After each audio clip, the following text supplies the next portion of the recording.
Quero, senhor presidente, aqui abordar um tema que a gente vem trabalhando há muitos anos, particularmente até no estado da Bahia, e esse processo se iniciou na gestão do governador Jacques Wagner e ganha hoje um reforço muito grande na gestão do governador Rui Costa, que se refere às políticas alternativas e na área de energia. Portanto, esse debate, que é um debate dos mais importantes no mundo, eu estive agora no mês de junho na cidade de Munique, no evento Intersolar, meu caro senador Garibaldi, Intersolar Europa. Nós vamos ter agora, do dia 1 ao dia 3 de setembro, um dos eventos mais importantes da América Latina, chama-se Intersolar América Latina, e o Brasil será a sede desse evento. No mesmo dia, até nos mesmos dias, nós teremos o outro evento de suma importância para a área de energias alternativas, que é o Wind Power, ou seja, o evento de eólica, o mais importante evento de eólica do Brasil. Portanto, numa demonstração clara de que o Brasil tem se deslocado para uma direção importantíssima, não só como alternativa, mas efetivamente como fontes limpas, corretas, e o aproveitamento dessas potencialidades. Meu pai, que era um homem que vivia no campo, o senador Garibaldi, dizia uma coisa muito interessante sobre o vento e a chuva. Meu pai usava a seguinte expressão: quanto mais seco, mais vento. A referência de meu pai ali era exatamente a ausência da chuva, o vento levando a chuva para diante. O pesquisador nessa área, principalmente de busca de novos horizontes para a geração de energia, obviamente que faz a pesquisa ao contrário. Quanto mais vento, mais seco. Portanto, é a partir da leitura ou da constatação em que altura, em que posicionamento, em que local o vento é um vento que nós costumamos chamar de boa qualidade. Não adianta só o vento intenso, é importante o vento constante. Não adianta avaliar um vento quase tempestade, porque senão ele introduz a turbulência na geração de energia. Então, portanto, esses componentes foram os componentes que, ao longo de toda uma trajetória no governo Jacques Wagner da Bahia, nós fomos aproveitando a chamada linha do vento, ou as oportunidades trazidas pelo vento, que implantamos na Bahia uma verdadeira revolução nessa área de geração de energia eólica, atraindo grandes indústrias, sejam elas de aerogeradores, de torres, e agora há uma discussão em curso na Bahia para a atração das indústrias de pás ou de paletas. Eu tive a oportunidade de ver, inclusive, uma experiência na Espanha e em outros lugares, uma experiência onde se estuda a possibilidade de partir, de seccionar uma pá eólica até para facilitar o seu transporte. Uma pá, meu caro Elmano, dessas que a gente vê lá em cima no catavento, ela tem 65 metros de comprimento. A sua fabricação é extremamente simples, mas é necessário uma área com complexidades de tamanho e, ao mesmo tempo, de técnica para a fabricação dessa ferramenta importante para a geração de energia. Essas pás são fabricadas usando resina com fibra de vidro. A estrutura para a construção de uma pá dessa é como a gente patrocina uma estrutura, como se calcula, por exemplo, um bom engenheiro calculista, qualquer estrutura de uma casa. Até porque ela vai suportar pressão, ou seja, uma pá de 65 metros de comprimento, ainda que de fibra, ela também pesa. A 120 metros de altura ou a 100 metros em relação ao solo, a própria força-peso dá a essa pá uma consistência para ela se tornar algo extremamente perigoso, ao mesmo tempo capaz de, num simples giro, através da sua força-peso, conseguir fazer com que o nosso rotor do aerogerador possa se movimentar e, consequentemente, gerar energia. Então, esse debate não é um debate qualquer. Esse é um debate que está no âmago da questão mundial. E como eu falei aqui anteriormente, eu estive na Intersolar Europa, até acompanhado do senador Fernando Bezerra, e nós assistimos a uma política traçada pelo governo da Alemanha.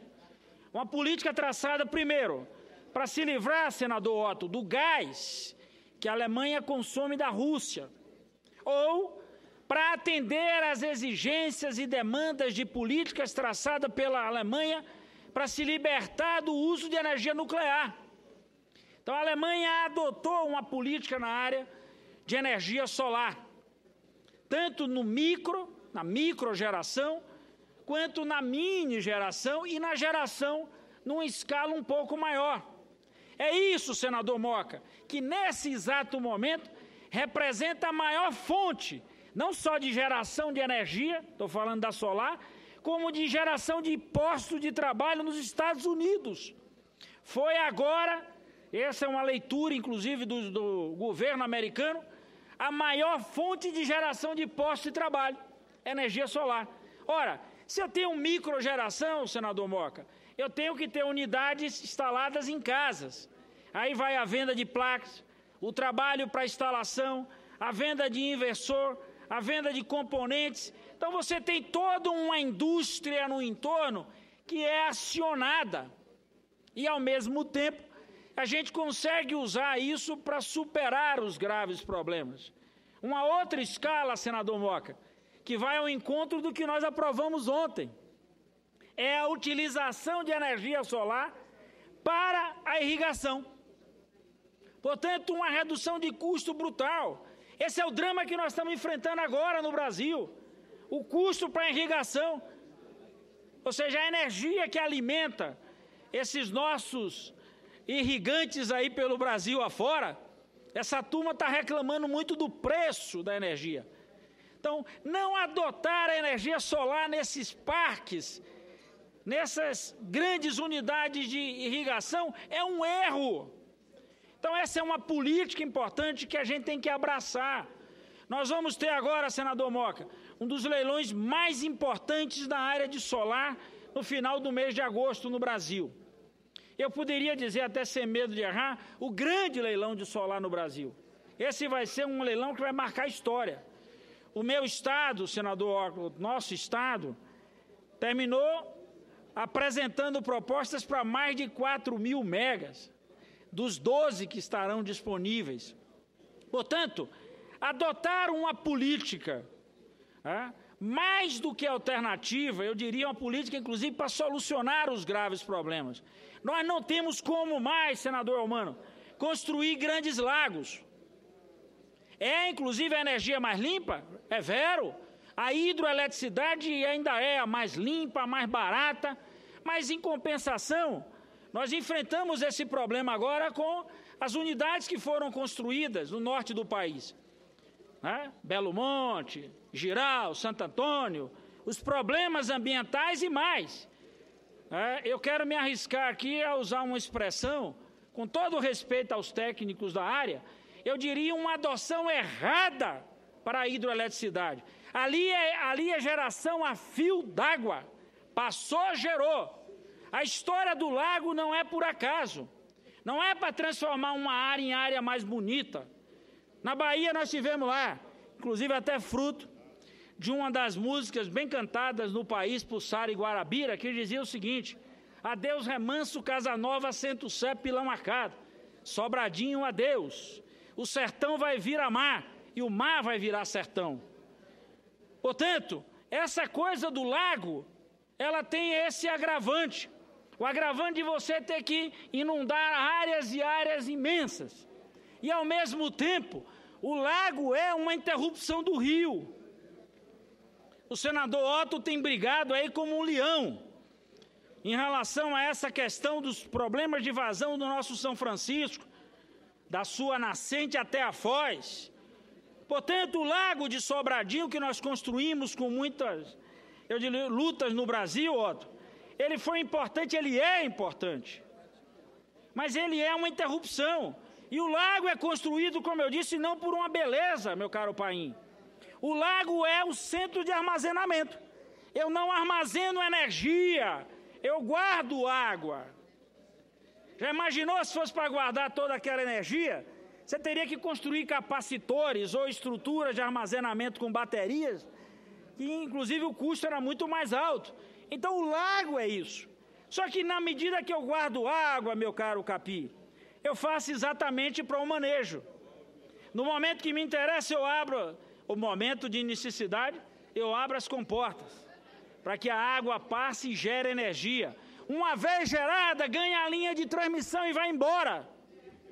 Portanto, no momento de seca, como nós estamos convivendo agora, ou numa linguagem mais técnica, nos problemas, num momento de risco hidrológico, o controle e o manejo do lago, ele é essencial para você preservar, fazer um bom uso da água e, ao mesmo tempo, também gerar energia.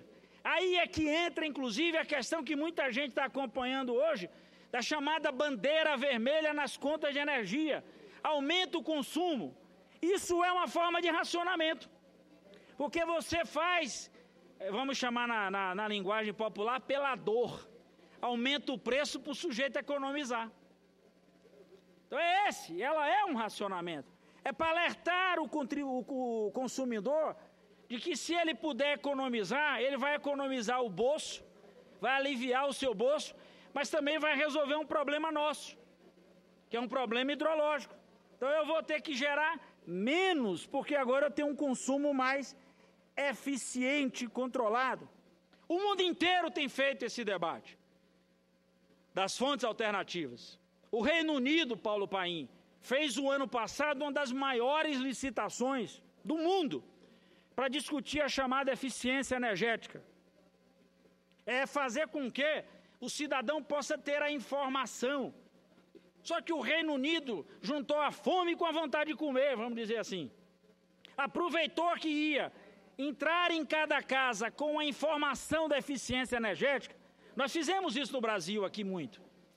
Não é à toa que as companhias de energia no estado, meu caro Elmano, foram até cedendo geladeiras para um número grande de consumidores, para eles usarem equipamentos com capacidade de consumo bem menor, com eficiência energética. O Reino Unido está fazendo o seguinte: a informação chega à casa de cada cidadão. Essa mesma informação, ela não leva só o dado da energia. Eles acoplaram a essa questão duas outras fontes importantes que também são escassas, minha cara Regina: a água e o gás. Portanto, aproveitaram o mesmo caminho e enfiaram três coisas: gás, energia e água. E agora, o outro debate importante, que aliás é um debate que a gente faz no Brasil e não conseguiu botar para andar até hoje, da história da banda larga, o Reino Unido chegou à seguinte conclusão: ora, se através desse par de cobre, desse par de fibra ótica, enfim, dessa chegada em cada residência, eu levo informação, Moca, sobre água, energia e gás, por que não aproveitar esse caminho e fazer o caminho de volta para o acesso? Para o cidadão acessar, por exemplo, informações sobre saúde, acessar a sua conta de banco, usar na internet, baixar filme, ver o que ele quiser ver, ter a liberdade de usar. Portanto, é a sinergia dos meios. Eu não estou falando de nada da Odisseia do Espaço. Aliás, a Odisseia do Espaço era 2001, já passou. Portanto, eu estou falando de algo que é palpável, de algo que as nossas universidades laboram, de algo que os nossos centros de pesquisas, como o Cimatec na Bahia, está ultra avançado. Agora nós precisamos botar isso para andar. É preciso ser transformado em políticas públicas. É preciso fazer chegar isso na ponta. Como solução para a irrigação, para a produção agrícola, para a educação, para a saúde. Não adianta nada falar em botar a banda larga nas escolas quando a escola não tem nem energia. Aí tu vai, mas vai funcionar de certa forma. Não adianta falar em banda larga nas escolas se a gente não consegue definir qual é o padrão didático. Portanto, nós vamos comprar equipamento de forma desvairada, sem um planejamento ajustado. Portanto, eu estou falando de algo cujos players mundiais são os mesmos que atuam no Brasil. A Vivo aqui no Brasil, que todo mundo conhece, do celular, é uma das empresas da Telefônica de Espanha no mundo. Foi exatamente essa empresa que ganhou a licitação no Reino Unido para prover a chegada na casa de cada cidadão inglês. Portanto, esse é um debate importante que a Bahia adotou. Nós tivemos com o ministro das Comunicações, em março desse ano, na cidade de Barcelona. E eu disse ao ministro, banda larga só é possível se a gente fizer parcerias. Cidade inteligente só é possível se a gente tiver cidadão inteligente. Se eu tiver o atendimento a cada pessoa. Não adianta falar de Smart City quando eu não consigo chegar na casa do cidadão. No Brasil, eu não sei se a gente tem 2 milhões de usuários atendidos por fibra ótica. E todos eles estão na cidade de São Paulo. E o resto do Brasil? Que dirá o Piauí, minha cara Regina?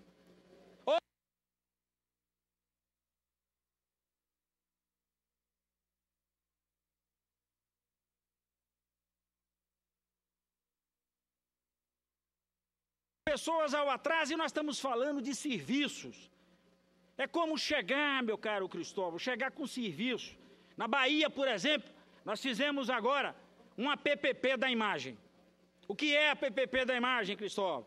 Uma central de laudos em Salvador, com radiologistas, meu caro Moca, do mais alto gabarito, que vão poder analisar uma imagem feita à distância. Eu não tenho radiologistas para espalhar pela Bahia inteira, mas eu posso espalhar a captação dessa imagem pela Bahia e colocar, meu caro Lira, em Salvador, numa central de laudos, os melhores médicos.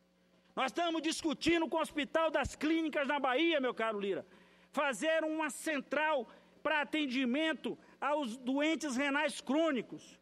Hoje, na Paraíba, na Bahia, em Pernambuco, a gente assiste muito isso. O sujeito sai do interior 3 vezes por semana para ir para a capital para tomar diálise. Por que ele não pode fazer essa diálise na sua cidade? E um bom nefrologista, num centro em Salvador, ou em Recife, ou em João Pessoa, tem condição de acompanhar à distância. Eu não tenho, por mais que o Mais Médico tenha se espalhado, mas o Mais Médico não gerou mais nefrologistas. Nós não temos essa especialidade em sobra. A Universidade Federal da Bahia, meu caro Moca, tem um conjunto de nefrologistas que eu posso dizer que esse conjunto é um dos melhores do Brasil. Mas eu não posso dizer que isso dá para espalhar pelos 417 municípios. Mas eu posso fazer chegar a máquina lá na ponta e o nefrologista numa central de laudos em Salvador acompanhar online. Isso vale para a saúde, isso vale para a educação, isso vale para a agricultura, isso vale para a atividade comercial. Portanto, consolidar políticas alternativas, energia solar, energia eólica, associar isso com um processo de banda larga, é estimular o crescimento local, é prover as condições para o desenvolvimento. É isso que eu chamo de debate de infraestrutura. Não é lançar um plano, um PIO de 190 bilhões, quando eu falo que vou duplicar 101, e eu pergunto, cara pálida, será que a importância para a Bahia hoje é duplicar esse trecho ou a gente fazer isso? Ampliar a nossa capacidade de oferta de energia e de banda larga por todo o interior, para botar o hospital para funcionar, para botar a escola para estar em tempo real, Cristóvão, para que a escola não fique lá recebendo refúgio, para que a gente possa fazer chegar o ensino nesse mesmo tempo, porque é o que chega em Brasília, tem que chegar em todos os cantos desse país. Foi por isso que nós avançamos. Então, para que serve essa história de dizer que avançamos tecnologicamente? Inovar é isso. Inovar é tentar superar essas barreiras e pôr ao mesmo tempo todos os cidadãos com acesso ao que é possível ser disponibilizado hoje nos grandes centros. O custo disso baixou. Aí tem uma palavrinha que os economistas usam muito, Cristóvão, que se chama escala. Ora, o Brasil tem 270 milhões desse trocinho espalhado pelo Brasil afora. Para quê? Se você não consegue usar. O Brasil vai fazer uma modificação no sistema de televisão, que é o chamado desligar o sistema analógico e ligar o sistema digital. Ora, se eu não aproveitar a faixa de frequência, que é 700 MHz, onde estava a TV digital, a TV analógica, para usar em larga escala para os serviços, esse vai ser um grande erro. Ela é, inclusive, a faixa mais importante, Cristóvão, porque com ela eu posso aumentar o meu raio de cobertura. Hoje nós usamos isso aqui numa faixa, por exemplo, de 2.5. É por isso que tem que botar torre em tudo quanto é lugar, Cristóvão, porque com 2.5 GB, meu raio de cobertura é de 4 quilômetros. Com 700, eu posso chegar num raio de 20 quilômetros. Portanto, além de reduzir custo, eu aumento a minha capacidade de abrangência. Por que não compatibilizar e não compartilhar a utilização das torres eólicas para servir como torres para esses sistemas de rádio? Por que não compatibilizar a estrutura de placas solares em cima dos lagos? Para a gente, inclusive, aproveitar, meu caro Capi, a geração dessas placas, para elas aproveitarem a linha de transmissão. Enquanto a comporta, meu caro Cristóvão, está fechada porque não tem água, está gerando energia a partir das placas. A linha de transmissão é a mesma. Eu não preciso mais dar a desculpa que não vou ter a linha de transmissão, como aconteceu recentemente com a geração de eólica. Portanto, é esse desafio que se apresenta para esse tempo de escassez na economia e para esse tempo de necessidade de expansão. Uma parte ao senador Cristóvão e vou encerrar, senador Paulo Paim. Senador Paim, vai ser bem rápido. Tranquilo, senador. Sempre é uma satisfação ouvi-lo. Vossa Excelência sabe disso. Sei disso, é verdade. Senador Walter, veja bem, o que o senhor está trazendo aqui é uma coisa que o Brasil precisa mais do que qualquer outra coisa, é uma mentalidade nova de como enfrentar os problemas. E aí me lembra, pouco mais de 100 anos atrás, quando inventaram uma coisa chamada cinema. E muitos achavam que isso não fazia sentido, era preciso levar teatro e os atores irem de cidade em cidade. Até hoje a gente ia estar esperando para ver Charlie Chaplin no teatro. Não, passamos a trazer todos os atores para a tela do cinema. Isso mudou tudo. O teatro continuou, claro, presencial, isso é fundamental, mas houve a possibilidade do cinema levar a arte. Hoje a gente pode levar o médico, o professor, a gente pode levar o político, hoje a gente pode levar qualquer coisa, senador Capiberibe, mas levar de uma forma interativa, não é como na tela de cinema. Na tela de cinema a gente assiste e pronto. Hoje a gente pode fazer de uma maneira interativa, como o médico nefrologista que o senhor falou. Não é mais necessário a convivência física entre quase todos os profissionais e aqueles que necessitam dele. Isso exige uma mentalidade nova, que está demorando, mas está chegando. E a pressão que vem aí da realidade faz com que chegará. E quando chegar, a gente vai se lembrar desse seu discurso, dessa sua ênfase, dessa sua força, defendendo uma mudança na mentalidade, como nós enfrentamos os problemas, muitos velhos, usando tecnologia nova. Isso aí. Senador Paulo Paim, isso que o senador Cristóvão está falando, sexta-feira agora, senador Cristóvão, eu vou participar de uma reunião na Secretaria de Saúde da Bahia. A Bahia topou esse desafio, nós vamos fazer o piloto. Um desenvolvimento até que tem uma participação minha, que aí nas minhas horas de não senador, eu sou profissional dessa área, nós produzimos um aplicativo e junto com a Fiocruz, nós vamos entregar ao Estado da Bahia uma proposta para atuar nessa área de dengue, chikungunya ou a tal da zika, como todo mundo fala, em relação a esses novos mosquitos. Eu até brinquei com o subsecretário de Saúde na segunda passada, que eu disse, nós vamos fazer o Waze da saúde, para que os agentes comunitários, portando um aparelho simples, possam chegar em cada casa e com 2 movimentos. Um educacional. Walter, todos nós estamos encantados mesmo. Vamos, deixa eu concluir. Se puder concluir, A gente agradece. Vou concluir. Viu, senador Cristóvão? De forma educativa, esses agentes comunitários vão poder informar em cada casa e projetar na parede do próprio celular um filmezinho de 1 minuto e 30 segundos para dizer como é que as pessoas devem se comportar. E de outra forma, do próprio aparelho dele, ele vai poder detectar a situação de focos e jogar para um mapeamento feito pela Secretaria de Saúde. Então, nós estamos tentando fazer isso como piloto e trazer para o Ministério da Saúde para ver se dá para a gente espalhar para o Brasil inteiro. Portanto, usando uma técnica, os agentes comunitários entram em todas as casas todo dia, então, portanto, tem como fazer isso. Basta essa boa vontade que Vossa Excelência diz e, ao mesmo tempo, abrir a cabeça para isso. Muito obrigado.